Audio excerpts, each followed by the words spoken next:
Parce qu'il sait que la vie d'un chrétien, c'est un combat de tous les jours.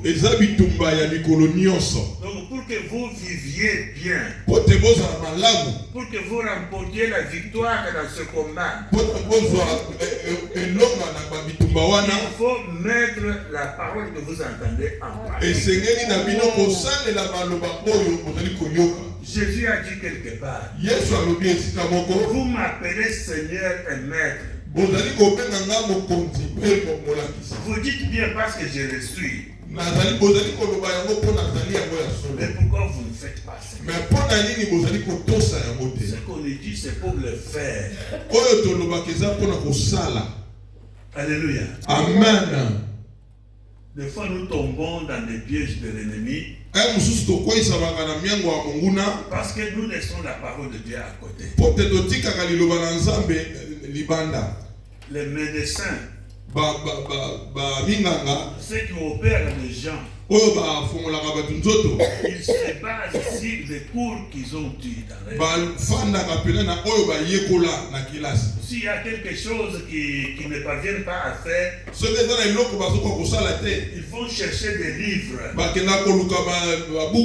pour lire, afin de savoir qu'est-ce qu'il faut faire exactement dans le temps. Alléluia. Amen. Au commencement, c'était la parole. Et la parole était Église parle. La parole était Dieu. C'est que la parole que vous entendez là, c'est Dieu que vous cherchez.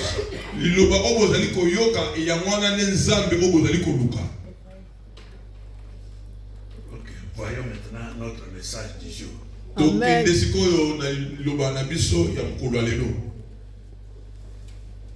Maman, si tu peux nous aider à lire le passage.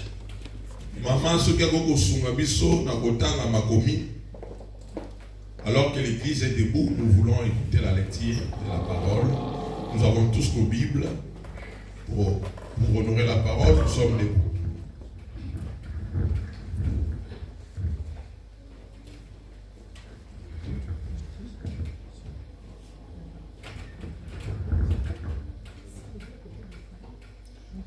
Oh.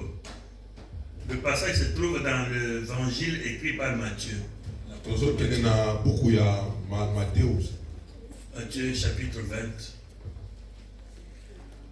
Nous allons lire à partir du verset 20 jusqu'au verset 28.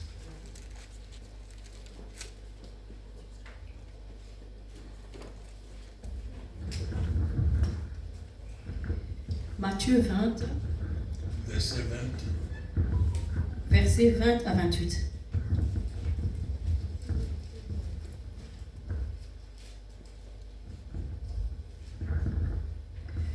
Matthieu 20, versets 20 à 28, je lis au nom de Jésus. Amen. Alors la femme de Zébédée s'approcha de Jésus avec ses fils. Elle se prosterna devant lui pour lui demander une faveur. « Que désires-tu » lui demanda-t-il. Elle lui répondit. « Voici mes deux fils. Promets-moi de faire siéger l'un à ta droite et l'autre à ta gauche dans ton royaume. » Jésus leur répondit. « Vous ne vous rendez pas compte de ce que vous demandez. Pouvez-vous boire la coupe que je vais boire ?» « Oui, lui répondirent-ils, nous le pouvons. » Alors Jésus reprit. « Vous boirez en effet ma coupe. Mais quant à siéger à ma droite ou à ma gauche, il ne m'appartient pas de vous l'accorder. Ces places reviendront à ceux pour qui mon Père les a préparées. » En attendant cela, les 10 autres s'indignèrent contre les deux frères. Alors Jésus les appela tous auprès de lui et dit, « Vous savez ce qui se passe dans les nations. Les chefs politiques dominent sur leur peuple et les grands personnages font peser sur eux leur autorité. Qu'il n'en soit pas ainsi parmi vous. Au contraire, si quelqu'un veut être grand parmi vous, qu'il soit votre serviteur. Si quelqu'un veut être le premier parmi vous, qu'il soit votre esclave. Car de même le Fils de l'homme n'est pas venu pour se faire servir, mais pour servir et donner sa vie en rançon pour beaucoup. Amen. Amen. Alléluia. Amen. Tofandi na kombo na Yesu.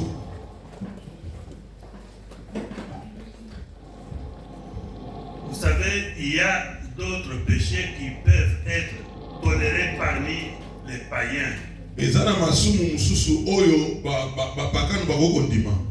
Mais pas parmi les enfants de Dieu. Parce que vous avez été avisés. Vous avez été enseignés. Ce passage que la maman des enfants de Zébédée, parce que cette femme, biologiquement, elle avait des liens avec Jésus-Christ.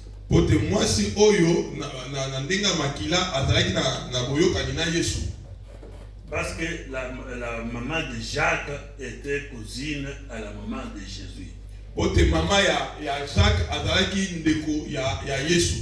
Peut-être, je ne sais pas si c'est pour cette motivation-là qui a poussé Jacques et Jean à amener les mamans devant Jésus.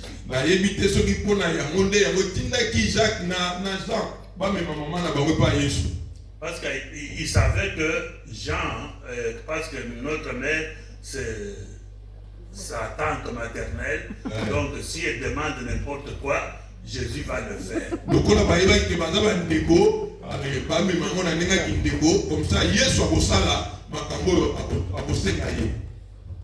C'est pourquoi nous allons encore relire le verset 23.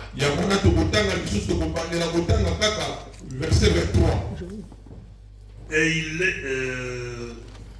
il leur répondit, il est vrai que vous boirez ma coupe, mais pour ceux qui est d'être assis à ma droite et à ma gauche, cela ne dépend pas de moi.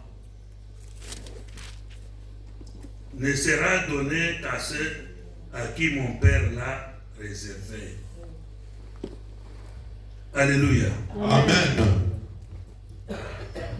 La demande de cette maman pour ses enfants, pour que Jean soit à droite, il a dit, quand vous viendrez dans votre royaume, ce n'était pas pour l'église. Non, quand Jésus viendra dans sa gloire, parce qu'il y aura la fin du monde. Et le Fils de l'homme va venir. Il va prendre les siens. Et c'est à ce moment-là que cette maman a demandé une faveur pour ses enfants. Mais écoutez la réponse. Jésus dit, je sais bien que vous boirez ma coupe. Cela veut dire que je sais bien que vous accepterez de mourir pour moi. Vous m'aimez jusqu'à la mort. Vous faites tout ce que je vous demande de faire. Vous êtes fidèles depuis que je vous ai appelé. Mais pour ces places-là que vous avez demandées, même moi, Jésus, je ne suis pas capable de le faire. Je ne suis pas autorisé de le faire. Il n'y a que mon Père sait. Il y a des places réservées, il y a des gens qui sont vraiment déjà des...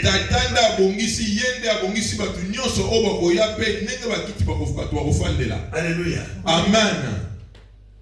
Si vous voyez que ce jeune homme est ici, pasteur, et que moi je suis son adjoint, c'était fixé dans le ciel. C'est Dieu qui l'a fixé. Si vous travaillez avec quelqu'un, vous voyez qu'il est élevé au grade supérieur, sachez bien que ça vient de Dieu. Ne sois pas jaloux. Jalousie. Il ne faut pas jalouser cette personne. Pourquoi il y a de guerre entre vous? Si vous êtes un groupe de filles, mais qu'il y a une autre fille parmi vous, et quelqu'un d'autre se plaît avec elle, il veut la prendre en mariage. Soyez contents. Parce que c'est son temps. Parce que c'est Dieu qui l'a voulu. Ton temps viendra. Il ne faut pas vous entretuer. Il ne faut pas vous empoisonner. Il y a beaucoup de morts. Que ce soit dans l'église, que ce soit dans le monde, à cause de l'élévation que Dieu donne. Je vois beaucoup de serviteurs de Dieu qui font vraiment des rassemblements de personnes. Ils prêchent. Les malades sont guéris. Il y a des miracles qui se produisent. Mais à la fin, vous voyez que l'homme de Dieu ne veut pas manger dans cette fête-là. Parce qu'il sait bien que qu'est-ce qu'il peut manger dans il ne sait pas qu'il peut manger dans cette assiette qu'on va me présenter. L'homme de Dieu vient, il est appelé pour prêcher quelque part. Il vient avec son micro à lui. Il ne veut pas utiliser le micro de l'église.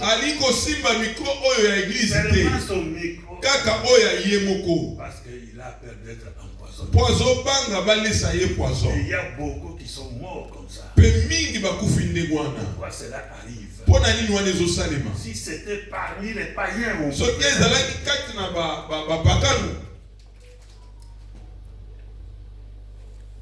pour celui qui doit se mettre à ma gauche et à ma droite, ça ne dépend pas de moi, ça dépend de mon Père. C'est Dieu. Papa, acceptez le plan de Dieu. Amen. Dieu a déjà fixé le destin de chacun de nous. Ce n'est pas par ta force que tu peux t'élever. Non. Prie l'Éternel. Prie l'Éternel. Accepte ce que Dieu dit. Nous voyons le roi Saül. Saül n'était pas roi. Il était un homme là du peuple. Mais un jour, il a rencontré un serviteur de Dieu. Et le serviteur de Dieu avait un message. Parce que le peuple de Dieu demandait un roi. Et l'Esprit de Dieu a poussé Saül à qu'il puisse aller rencontrer.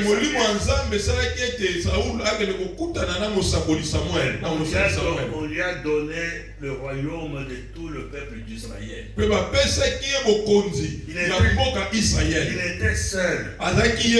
Mais un jour, à cause d'une chanson, des femmes qui chantent, Saül a tué 1000. Parce qu'ils avaient eu une grande victoire ce jour-là. Saül a tué 1000. Mais David a tué 10 000.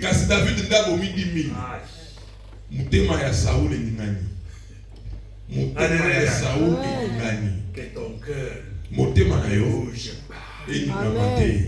Ne bouge pas. Mais Saül qui était au roi. Saoul yenda zaki mokonzi. David était un gamin là. David azaki na ye mwana. Que Dieu avait utilisé seulement pour sauver le royaume de Saül. Il est devenu ennemi de Saül. Il n'avait pas autre chose. Parce que seulement les femmes ont dit Saül a tué 1000. David a tué 10 000. Pour lui, il voulait que les femmes disent que David a tué 1000. Saül a tué 10 000. Mais Saoul n'a pas mis 10 000. Mais même s'il y avait des 100 000, s'il y avait 1 million, même ceux qui sont morts. Le plus important, c'est que le plus heureux, c'était le roi Saül. On savait que c'est Saül qui a remporté cette bataille. Alléluia. Amen. Je vous ai dit qu'il y a des choses qu'on peut tolérer entre les païens. Mais pas parmi les enfants de Dieu. Pas parmi le peuple de Dieu. Alléluia. Amen.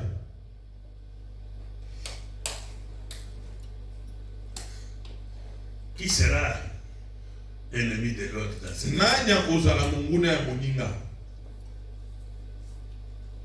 Qui peut être contre l'élévation de quelqu'un?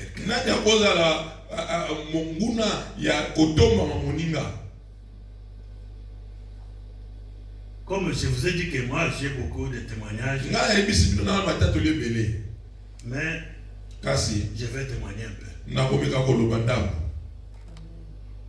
Des années passées, quand j'étais encore au Congo, un jour j'ai croisé quelqu'un qui était mon disciple. Mais c'est le disciple de Jésus. Mais il avait affermi. Mais il s'était passé beaucoup d'années comme ça. Parce que lui, il était maintenant connu parmi les grands serviteurs de Dieu. Il me voit, il me dit, comment on ne te voit pas? Mais il est resté seulement avec un seul formulaire. Il y avait une conférence qui s'est préparée à Singapour. Conférence des évangélistes du monde entier. Il m'a donné ce formulaire. Il va remplir vite. Et puis envoie dans cette adresse. Moi j'avais mon pasteur titulaire. Toujours un jeune homme. Un jeune garçon là. Quand j'ai eu le formulaire,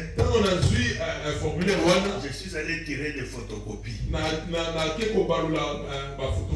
Moi, j'ai gardé les photocopies. Et j'ai pris l'original du formulaire. J'ai donné à mon pasteur. Le pasteur, voilà, c'est comment dire. C'est ce jeune homme qui m'a donné ce document. C'est un homme sérieux. Cette histoire, vraiment, c'est vrai. Mon pasteur était licencié en anglais.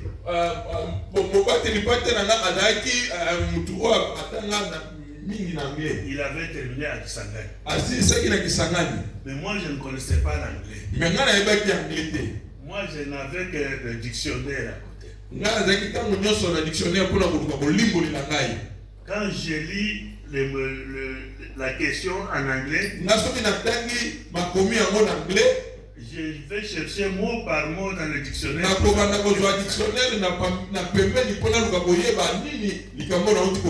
Et à partir de cela, j'ai formé mes phrases. J'ai rempli les formulaires et puis j'ai envoyé. Mon titulaire aussi a rempli et il a envoyé. Pasteur Alléluia. Amen. Mes enfants, vous savez que moi, j'ai eu la réponse avant que mon pasteur soit.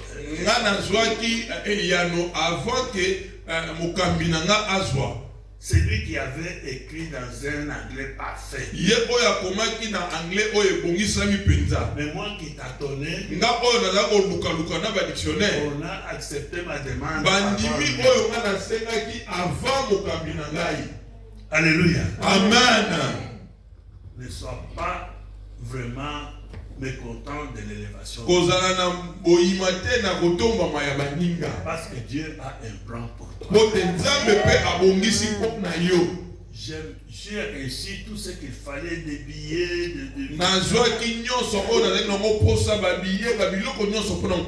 et j'ai voyagé avec lui.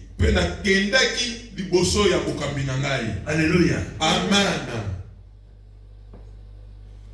Lui, je crois, 2 mois après.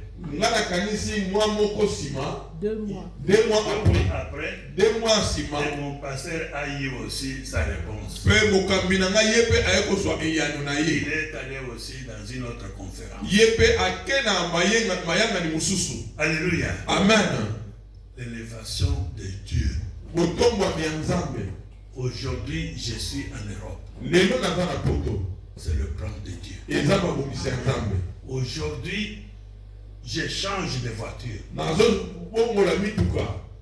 Aujourd'hui, je peux voyager. Je suis allé en Amérique plusieurs fois. Je peux aller n'importe où. L'élévation de Dieu. Si tu as un bon cœur, Dieu te bénira aussi.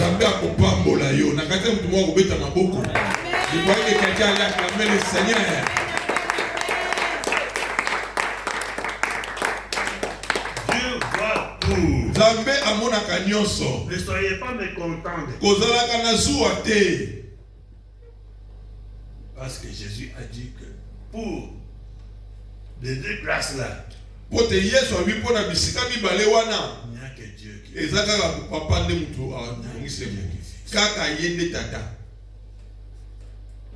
Qui sera mécontent de l'autre ici? Même nos enfants ici, ils se débrouillent ici. Mais par la grâce de Dieu, Dieu paye. S'il y a votre confrère ou votre consœur qui est, dites Amen. C'est pourquoi j'aime le peuple d'Israël. Quand le prophète rencontre quelqu'un, lui dit que tu es au roi d'Israël, le peuple bat les mains. Tout le monde crie vive le roi. Parce qu'ils savent que c'est Dieu qui a choisi. C'est Dieu qui a donné l'élévation à cet homme. Mais n'agissez pas comme des païens. Suivez les enseignements. Il vous demande que Dieu connaît tout. Amen. L'homme ne peut pas te donner ce que Dieu n'a pas fixé pour toi. S'il le fait de sa tête, ça ne réussira pas. Ça n'avancera pas. Mais que toi n'agis pas. L'Éternel dit gardez silence. L'Éternel combattra pour vous. Amen. Dieu te connaît. Dieu ne t'a pas oublié. Chaque individu, avant que tu viennes sur cette terre, Dieu savait déjà. Quand Dieu avait promis au peuple d'Israël, Abraham, que tes enfants, ta descendance sera esclaves en Égypte. Dieu avait déterminé même le nombre d'années.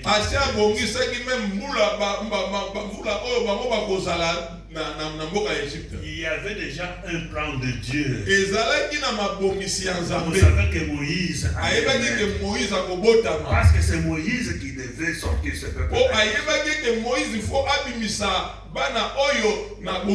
Si quelqu'un d'autre s'est levé, il n'allait pas réussir. Parce que Dieu avait dit que c'est le rôle de Moïse. C'est pourquoi quand d'autres gens voulaient calomnier Moïse, Dieu n'était pas content. Dieu les a frappés. Parce que Dieu avait choisi. Si c'est le choix de Dieu, accepte-le. N'agissez pas comme le monde. Il y a beaucoup de gens qui meurent comme ça à cause de la jalousie.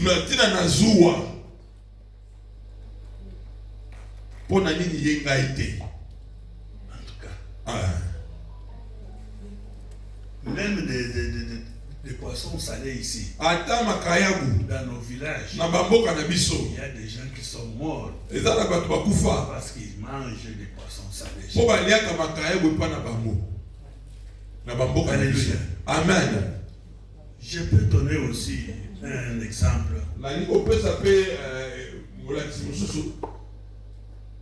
Moi et ma femme, nous, il y a, je crois, 15 ans ou plus de 15 ans,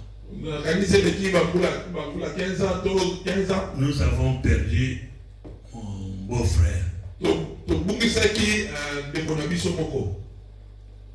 Quand ma femme a eu ses papiers, parce qu'elle avait aussi connu beaucoup de difficultés avant d'être acceptée. Bon, dans cette joie-là, elle a dit à son petit frère, son petit frère qui était à Matadi, je vais faire maintenant une démarche pour toi pour que tu viennes.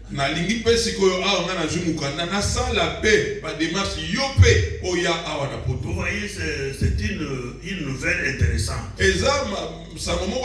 Ça donne la joie. Et le jeune homme, quand il a entendu que ma soeur veut faire des démarches pour moi afin que j'aille en Europe,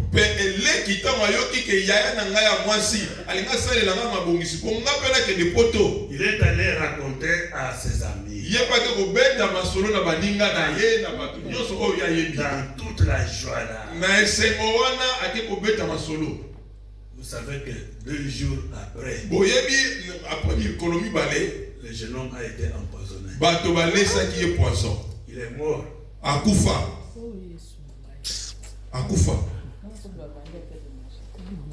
Empoisonné par ses amis. Pour que lui ne peut pas arriver en Europe. Mais si on tue quelqu'un pour prendre ses biens, on peut comprendre. Mais vous ne connaissez pas la sœur de cet homme. Vous le tuez, vous allez prendre quoi? Qu'est-ce que vous allez gagner?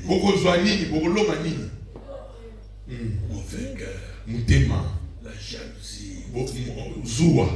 Voilà ce qui s'est fait parmi les enfants du monde. Mais que cela ne se trouve pas parmi les enfants.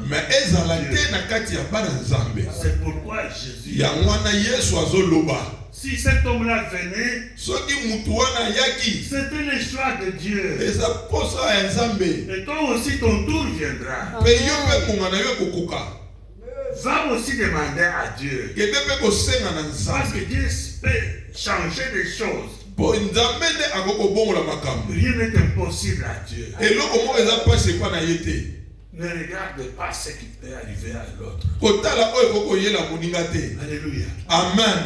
Même si c'est ton petit frère, même si c'est ta petite soeur, si Dieu a décidé pour lui, accepte le choix de Dieu. ndima posa ya nzambe po ngonga na yo pe kokoka. Alléluia. Amen. Il y a des choses où même Jésus était capable de faire. Ezala makambo ata Yesu yemo kaza ko osala te. Dieu sait. Mais nzambe ayebi. Dieu sait le connaître. Nzambe ayebi. Alléluia. Amen. Si cette femme et cet homme Soki mwasi oto mobali oyo se sont réunis, basangani, Dieu le savait. nzambe ayebaki. Si c'était quelqu'un d'autre, Soki ezalaki moto mosusu, ils n'allaient pas être ensemble. ngoko banga bazala esika moko te. Selon les histoires que nous entendons, Na makambo toyokaka, selon les témoignages que nous entendons, na matata oyo toyokaka, même moi je ne peux pas accepter. nga pe na kondima te. Mais c'est la foi que- Mbele na sina bwaka ekala. Alléluia. Amen. Mais parce que c'était le choix de Dieu. Eza nde posa ya nzambe. Quand Dieu blesse, il sait aussi bander la plaie. Nzambe soki azokisi ayebi ndenge nini abongisaka. Quand Dieu frappe, il sait aussi consoler. Nzambe soki asali pasi ayebi mpe ndenge alongolaka pasi. Quand Dieu t'envoie quelque part, Soki atindi yo esika il a un plan pour toi. aza na mabongisi mpo na yo. Avance seulement. Yo kende kaka. Accepte seulement. Ndima kaka. Amen. Alléluia. Amen. Dieu change le tyran, Nzambe abongolaka bato oyo ya mobulu les assassins, na bato ya mobulu mpenza makasi ils deviennent les serviteurs de Dieu. bakomaka mpe basali na nzambe. Amen. Ananias va voir Paul. Ananias akaki kokutana na Toma Paul. Il dit non Seigneur, Paul c'est un mauvais. Alobi nzambe Paul mpenza aza mutu te. Là où il est là, il a des permissions de... Ndenge aza wana aza na mitinda ya koboma biso bana na yo, aza mutu te. Amener captif, Amema biso ata na kokuna na Jérusalem. jeté dans la prison. Akende kobwaka biso na miangu ya Jérusalem. Le maître lui dit non, va. Mais mokonzi alobi Parce que c'est kende. un instrument que j'ai choisi. Nga mutu na poni ye kende. Alléluia. Amen. Qui était plus grand? Nani azali liboso C'est afanika. celui qui prie pour quelqu'un qui était aveugle, qui ne voyait pas, et maintenant il commence à voir, ou bien c'est celui qui était aveugle. Eza oyo azobondela mpo bato bamona oto eza oyo azosalaki bato bamona. L'élévation, c'était pour Ananias. Botombwami ezalaki mpo na Ananias. Parce que c'est lui qui a tendu sa main. Po te ye nde asembolaki maboko na ye Et les yeux de Paul se sont... mpe Paul amonaki. Alléluia. Amen. Tout ce que Dieu pouvait faire avec Paul, Oyo nyonso nzambe akoki kosala na Toma Paul. Ananias ne pouvait pas s'en occuper. Ananias etalaki ye te. Tel que vous venez là, Ndenge boyaka awa. chacun a sa mission. Mutu na mutu azala etinda na ye. Si aujourd'hui vous vous tenez debout Soki yo lelo tombwami et vous parlez les aveugles voient, otelemi bato bazoloba bakufi miso bazomona les paralytiques marchent, bakakatani bazotambola. mais c'est la gloire de votre Père. Eza lokumu ya papa na bino. Alléluia. Amen. Il doit s'en réjouir. Il faut sepela bozwa ebele. Mais il y a d'autres serviteurs. Eza na basali mosusu. Moi, je connais des choses. Namoni makambo ebele. Un serviteur de Dieu, Mosali na nzambe. moi j'étais derrière lui. Nga nazali na nsima na ye. Mais un jour, Mokolo mosusu j'arrive un dimanche, nakomi mokolo yenga je ne m'étais pas préparé. nabongisamaki te. Je vois la femme du pasteur à l'entrée. Namoni mwasi ya mobateli mpa te na porte ya église. Il me dit, papa, vous allez prêcher aujourd'hui. Alobi papa yo nde oteya lelo. Mais moi, je ne me suis pas préparé. Nga nayebisi me nga namibongisaki te. Je ne le savais même pas. Nga nayebaki mpe te. Je n'ai même pas prié. Nabondeli te ntina na yango. Comment je peux faire ça? Alobi ndenge nakosala yango. Oui, mais le pasteur n'est pas là. Aye alobi me mobateli mpa te aza te sikoyo yo nde moto ozali. Va prêcher. Kende okoteya. Mais seulement ne dis pas aux gens Me kaka koloba na bato te qu'on ne m'avait pas prévenu. ke bayebisaki nga avant te. Alléluia. Amen. J'ai dit oui. J'ai Quand je suis entré, pendant ce temps-là, le modérateur faisait ces choses. Moi, je demandais à Dieu. Ça, c'est une surprise. Moi, seul, je ne saurais pas. Aide-moi. Loba. Utilise-moi. Salelanga. Que je sois un instrument. Je suis monté dans la chair. Oh là là là là. L'esprit parlait. Et pendant que je prêchais là, je vois l'homme de Dieu qui entre. À côté. La fille, j'ai dit à l'assemblée, voilà comme l'homme de Dieu vient d'entrer. Maintenant, moi, je me casse. Je laisse la place à l'homme de Dieu. Non, l'homme de Dieu dit, non, papa, n'arrête pas. Continue. Les choses que vous êtes en train de dire. Non, c'est vraiment... Continuez. J'ai continué, j'ai parlé. Mais un jour, on était dans la réunion des serviteurs de Dieu.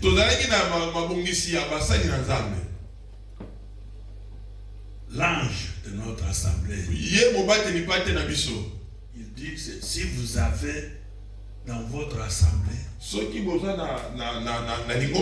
vous voyez quelqu'un qui n'était pas préparé, vous lui dites va prêcher, il se tient, il parle correctement, comme si c'est quelqu'un qui s'était déjà préparé, il faut faire attention. Oh, alléluia. Amen. Au lieu de glorifier Dieu, il s'élève contre cet homme-là pour un bienfait qu'il avait fait. Que cela ne soit pas parmi les enfants. Celui qui est devant, si Dieu donne la force à celui qui te suit, glorifie Dieu. Toute situation qui peut t'arriver, glorifie Dieu. Vous êtes à l'école, vous étudiez. Il y a d'autres qui reçoivent beaucoup de points. Et toi, tu es un élève moyen. Ne sois pas jaloux de ça. Parce que quand on va maintenant dans l'exercice, dans le travail, ce n'est pas seulement ceux qui avaient beaucoup de points qui ont la situation à main, qui sont plus élevés.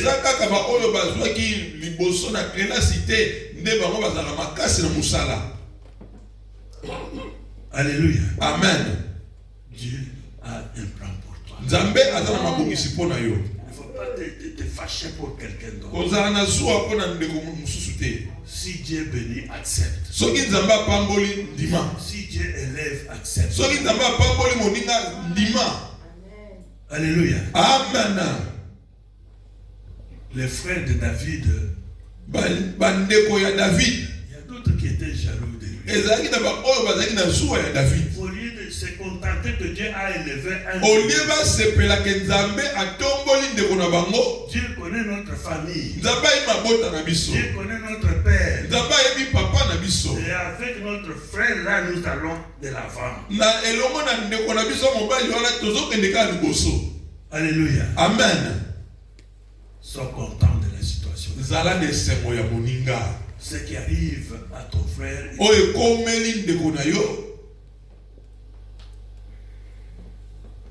alléluia. Amen.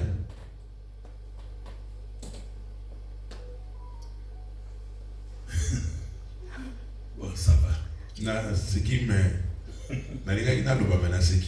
Ça va.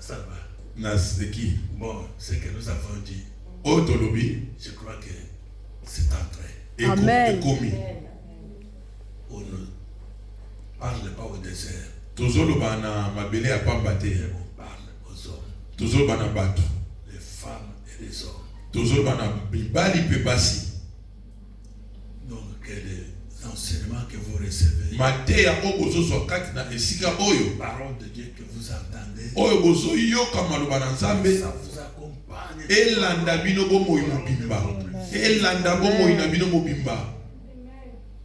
Vous verrez que vous êtes vraiment vainqueur. Dans n'importe quelle situation, les gens peuvent se moquer de toi. Mais un jour, ils se demanderont c'est lui ou bien c'est une autre.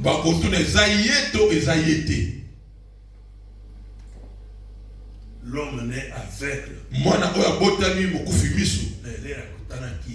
Mais quand il a croisé Christ, le Seigneur Jésus, il a changé. Ses yeux se sont ouverts. Les gens commencent à se demander, c'est lui, est-ce que Esaïe auto Esaïe était? Et pour toi aussi, on se demandera, est-ce que c'est lui ou bien c'est une autre personne? Esaïe auto Esaïe était. Alléluia. Amen. Ton temps arrivera. Si quelqu'un veut s'entreposer entre toi, le feu de Dieu le dévorera. Parce que vous avez autour de vous une muraille de feu. Celui qui veille sur vous, il ne dort pas. Il ne sommeille pas. Il est toujours vigilant pour que rien d'imprévu ne t'arrive. Alléluia. Amen. J'encourage mes enfants. Continuez dans l'œuvre. Dieu vous connaît. Amen. Même si pasteur ne parle pas de vous, mais Dieu connaît. Amen. S'il faut t'élever, Dieu t'élèvera. Dieu te comblera. Mais travaille. Allez de l'avant. Restez toujours soumis. Fidèle. Ne baissez pas les bras. Parce que celui que nous servons, c'est celui qui a le dernier mot. Le monde peut décider. Ma famille peut décider. Dieu peut balayer tout. Si nous les hommes, il nous a dit que si tout ce que vous délirez sur la terre sera délié dans le ciel. Ce que vous lierez sur la terre, mais lui-même. Soyez contents parce que vous êtes du bon côté de l'histoire. Jésus-Christ vous connaît. Il connaît votre situation. Vous êtes célibataire. Jésus te connaît. Il connaît ta situation. Ne sois pas pressé. N'enviez pas tout ce que tu vois avec des femmes là, tout ce que tu vois avec des hommes là, tu ne sais pas ce qu'ils endurent. Tu ne sais pas quels sont les problèmes. Dieu prépare un chemin.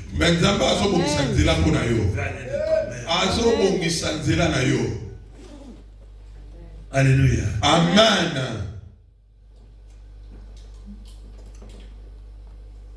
Que Dieu vous bénisse. Amen.